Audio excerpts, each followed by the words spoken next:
Economic and Financial Crimes Commission has arrested a female Archbishop in Warri, Delta State, after alleged naira mutilation and suspected money laundering. The arrest followed the viral video showing her congregation spraying naira notes on a live cow during a church event. Investigators say the cleric, identified as Archbishop Angel Oyeye, was taken into custody after operatives traced the incident to her ministry. The act is considered a violation of currency regulations under the CBN Act. According to officials, several individuals seen participating in the spraying are now being tracked. The agency says more suspects and arrests are expected as part of its effort to curb currency abuse. The FCC noted that the suspect has provided useful statements to investigators. Her case file is being prepared for prosecution once ongoing inquiries are completed. Authorities reiterated their warning against defacing or mishandling the national currency, saying enforcement will remain active across the country. Mr. Kola, what are your thoughts on this report? I mean, this report has a mixture of different angles to look at. You know, given the legal angle, legal, fulfill of the right, but given the lack of respect for the regulations, we are fond of doing that such things in our society. You know, in as much as some might say, oh, it doesn't, the law or the regulation doesn't hold some people, or it does not hold some people, and all that. The fact remains that the FCC has been cracking down on, on mutilation of the naira notes of currencies. So I still wonder why people still go ahead and do these things, take such a risk, and go ahead as few minutes, hoping probably not because, or probably they feel it's ignorance, or they feel don't go that far. But I mean, it's just another scapegoat for others to see. And there's the angle of religion and morality of such acts, because this was done during service. So it begs the question: what's the moral idea behind that? What was the intention of all of that? You spraying money on cow in church.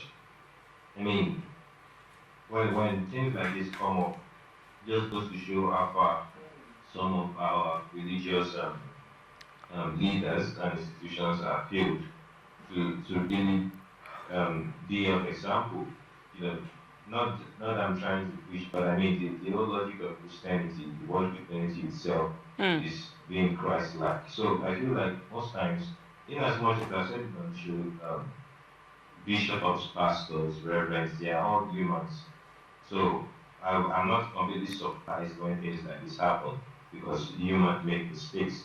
But I feel like when you have or you hold such a position, you have to be much more conscious of the things you say, the things you do, because you are standing in a different level of authority, giving, even if some people might say, oh, it's abstract and whatnot, but you're in that position, you should behave as such. So, but before you do such things, you should ask yourself, Christianity in itself is Christ-like. What would Christ have done? There are many instances, would rather feed people or help the needy. You'll be surprised in that church, for example, there might be people who cannot afford to even eat after the service.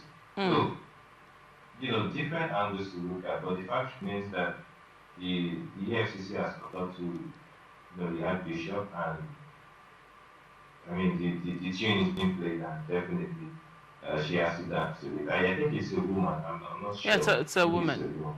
Right. Yeah, she has to dance to it. Sorry. Absolutely. And now, you talked about being Christ-like. You've referenced, what Christ would do. Do you think that, as a people, given how religious the entire African ethnic group is, because we have, a blend of everything here. We have some people that are active, spiritualists, or spiritual worshippers, or traditionalists, as you choose to call them. We have the, climb for, the Muslims over here also. And we also have lots of Christians. Now, given how spiritualism is a thing within the, the African continent, do you think that we are living through the tenets or by the tenets of the books that guide these religions we practice? Right. For what I'm trying to say is, when people step into a church, and imagine you're a first timer in this particular ministry and you're sitting down somewhere and a cow is being sprayed. Is that what Jesus would have done? What is the significance of that when you look at this report? I mean, that's just what I highlighted with earlier. Like I said, I'm not trying to preach and all that, but the morality of it, people, logically, for me, I mean, the way people think about things, are different. The way I would think about something might be different from the way you would think about it, depending on the level of literacy, level of what's this word? The level of how exposed, right? Exposure. The exposure, the family you grew up in, and all of that. But the fact means that when you become a religious leader like this, you are supposed to abide by the rules of Christ. Which, like I said earlier, I feel like the easiest way to understand this thing is understand how we live this life, and things you would do and what you would not do.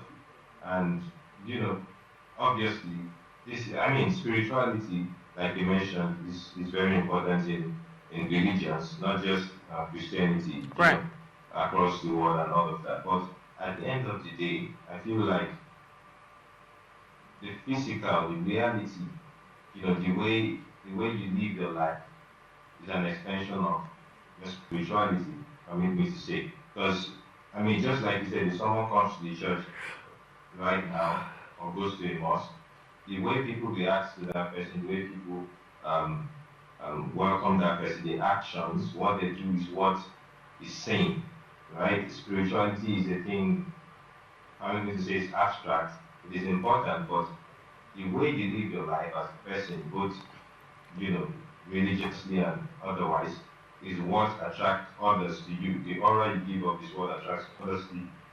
Sorry. The things you do, the things you say.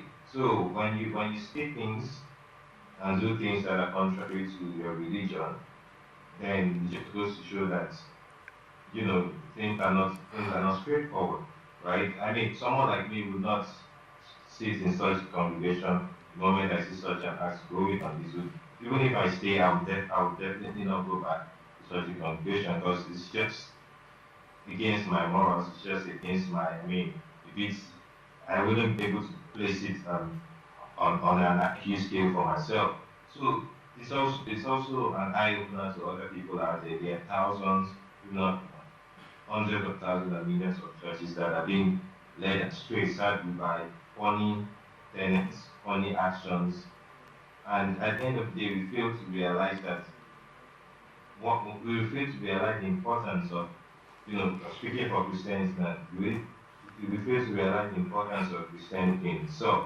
It's not about just the pleasurable things or just the financial aspects, or I feel like it's more about your way of life. I think that is what should be even preached more, about living your life right. We are not perfect. Those are the things that should be talked about, but we should try to, do the right thing, especially when our conscience tells us these things. I've digressed a bit, but the fact remains that these are things that religious leaders should not be doing. And I hope this opens their eyes and structures their minds to doing the right things, sitting and acting as they should in these positions to find themselves in. Thank you so much for your insight on that report.